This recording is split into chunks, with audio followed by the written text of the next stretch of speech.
LPT, first step to fighting addiction is to find out what exactly you are distracting yourself from. 2. 5 years sober checking in. While I really do agree with this, I want to throw in a word of caution. If you do get yourself straightened out, dealing with your underlying issues and whatnot, don't expect to go back to being a normal social user of whatever your poison is. It may work out okay for a little while, but more times than not you end up in a dark, miserable place again. I'm addicted to overeating. Hopefully, I can get rid of the over part BC I can't get rid of eating. Edit. Thanks everyone for the helpful suggestions and tips. There's too many for me to reply to all of them, but I'm reading them and taking note. Well, damn, you got me there. I'm only an alcoholic and don't know what that's like. I do wish you well though. Thanks. I'm working on it slowly. Congrats on being sober. BTW. That's seriously great. Yes, behavior chains are a good way to figure this out. You list the behavior, i.e., binging and purging, drug use, gambling, and what made you vulnerable to using the behavior. Were you stressed? Have you been sick lately? Did you get enough sleep? Then you trace back step by step, listing the thoughts, actions, and emotions that led to the addictive behavior, and try to figure out exactly what thing or combination of things triggered it. Then you write out how you benefited from using the behavior, i.e., release, distraction, and what using the behavior costs you. If you look up behavior chain analysis DBT on Google, there's a few worksheets that can be helpful. Thank you. Timely. Good luck. What if it's boredom though? Boredom isn't an emotion in isolation. It's a reflection of the discomfort you have with your own mind and body. Perhaps anxiety, restlessness, or a lack of meaning in your life. People who are happy sitting alone with themselves don't get bored. What? Happy people don't get bored? Literally every person ever has experienced boredom. You're right, but if you're constantly bored and feel the need to escape the boredom with an addictive behavior, then there's usually a deeper problem behind it, like anxiety/depression. MFW, clinically depressed and feel constantly bored. Addiction is a multifaceted illness that stretches beyond numerous factors, but the common denominator in damn near all addictions fall back upon behavior. I used to think the fear of withdrawal would keep an addict on dope, in which it does, but the behavioral factor is most prevalent. The longer I work in this field, in recovery myself also, the more broader view I get of addiction. For me, the shooting smack helped me deal with the homelessness and numbed my emotions and gave me a sense of false courage to get up every morning and panhandle for my fix. But since I have 2 years clean under my belt, I've noticed that even though the desire to use is no longer there, I still feel a need to want to avoid uncomfortable emotions. I still feel a need to have something to get me going in the morning. But behavioral changes has worked wonders for me. Positive reinforcement has also been a game changer, and falling into a somewhat normal routine had helped me feel more normal. Society's normal for me. Recovery is gonna be a lifetime thing. I'm no longer an active addict. But one bad decision can send me right back into that chaos, that madness, that misery, an early death. I hope you will have the power to stay clean, and I wish you the very best from the deepest of my heart. I'm currently trying to help one of my friends from his gambling addiction, and it's really tough to see. Thank you very much. Gambling addiction is definitely a hard one, but one with definite understandable consequences. Sometimes even worse than addiction to a substance. I pray he sees the destruction it causes and finds help. Yeah, my mum used to work with those addicted to drink. She always said drinking to excess is the result of something deeper.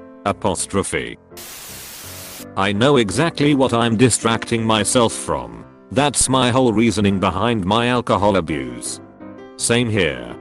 IDKY, people gotta assume we lack any awareness. Like, no, it's definitely my massive insecurities, fear of abandonment, and tendency to seek out validation from women that either cannot or will not provide me the level of attention I need/desire. Also traumatic experiences throughout my life. That's why I don't know how to fix those problems. So instead I drink until I forget about them.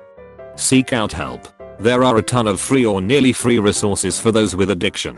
I know a lot of people shit on but it works. Last night a guy in my group picked up a 32-year chip. Many counselors will charge on a sliding scale, and a lot of municipalities have free resources as well. I've been to hundreds of AA meetings and it's not for me. Also, statistically speaking, it doesn't really work. I'm much better than I used to be. I still drink to cope with stress, but I don't do it daily anymore. Lastly, I have no insurance, and there's minimal free resources in my area. Boredom at work, and they added the free snacks to show us they care about us. Ahaha. They had us do this mental health awareness week. Handed out buttons that we had to give back. What a joke. It's life. 90% of the time it's just life. I would consider myself a bit of an addict to weed.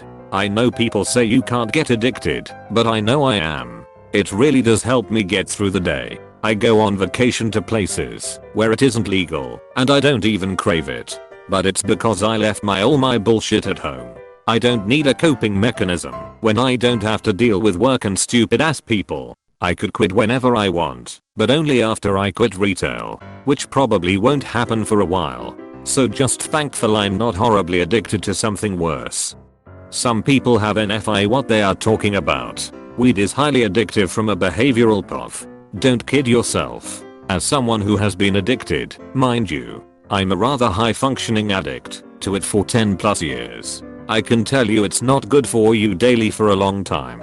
It's not that I have a physical addiction to it now. Sure, it's there slightly, but it's also that it's my go-to. See behavioral addiction. To any time I have anxiety or stress, which it after a while starts to exacerbate those issues as well. It's only recently that I've started to look into my behaviors and why I do it, and can pretty much pin this on my CPTSD. I used it to cope previously, but now have found it's just helped me to push it aside for a long time vs actually dealing with it. It hurts when people tell me that people can't be addicted to weed just because they want to justify their use of it. I'm very addicted. I'm about to go to rehab next week for it. I have anxiety, depression and ADD, so I'm clearly trying to run from something, but I still don't know what. Hey man, if you need someone to talk to with no judgment, feel free to DM. What's the second step though? Finding something to spend your time on helps me. A goal essentially. Tiny goals are the best for me and can be achieved within the day. I feel best at the end of the day knowing I finished everything I set out to do. Usually that means whenever I get to do some yoga and read a bit of my book, plus play guitar. I'm distracting myself from sobriety. Sobriety is a drug within itself. When you realize all the drugs you've been using have been the distraction. Just got sober, and being sober might be the greatest thing I've ever felt. It's weird tbh. I'd love to quit. Smoke weed doesn't even get me high anymore. I smoke a bowl every hour or two and it's just nothing. I drink every night, just for the weed to have some sort of effect. I'm baked right now thanks to the alcohol. I have no clue how to stop. I become an angry, irritable monster of destruction when I'm sober. I destroy shit. I rage beyond belief. I hate my life, and being high and drunk is the only relief. I'm thinking of trying some magic mushroom, cause I'm told it can really alter your perception of life, which is what I need, because life is bleak to me. My fiancée left me. I lost my whole life I had with her, and basically have no hope anymore. I'm just scared of having a bad trip. IDK what to do lol. This is going to be long, but stick around. I'm glad you were able to reach out and open up. You and I have a lot of parallels. My girlfriend kicked me out 2 weeks ago. Exactly 2 weeks ago come to think about it. And I built a life with her too. I moved across the state with her to a town where I knew no one but her. We created a life together. And I lost it all. I, like you, constantly smoked weed and drank to cope with issues. But I never thought I had a problem because I was high functioning, never missed work, always on time. Basically the illusion of you've got it going on. Even after the hard drugs, I still abused the herb and the alcohol. I lost it all because I came home drunk one night and became more violent than I have ever been. I did not hit her, in the words of Tommy Wiseau. I did not. But I put the fear of God into her with how crazy I acted. Destroying the house. Punching through multiple doors. She had every right to protect herself. Come next morning. Still drunk and smoked a bowl in the AM to stop the adrenaline. She told me my stuff was waiting for me. Boom. Life was done. Sometimes you have to hit rock bottom and lose what you love to really stop what you think is helping you. You have to come face to face with those emotions and dissect those emotions. You must learn to love yourself before you can give yourself to anybody. I was about to propose to this girl and I threw it all away for a high. I don't want you to hit rock bottom. It sucks. No one should have to worry about their next meal or where they are going to sleep that night. But I've sadly been in this boat before, only this time. I really lost the love of my life. But I can recommend you take action to save yourself before a rock hits you and brings you to the floor. I decided to get help, brother. People might talk shit about NAB and AA, but these programs are legitimately life changing.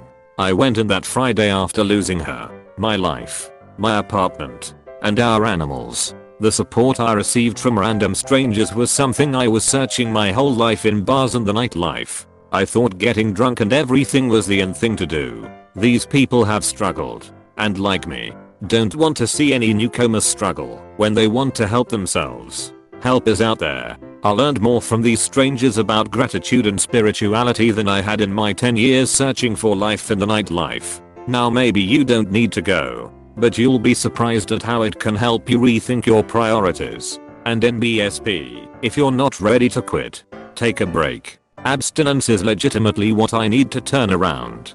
But I don't know the entirety of your situation, so I don't want to jump to conclusions. Taking a break will make that bowl that much better, even if it's a day or two. As for magic mushrooms, been there and done that. I will tell you now that if you eat enough, as opposed to macrodosing, you will have a life-altering experience.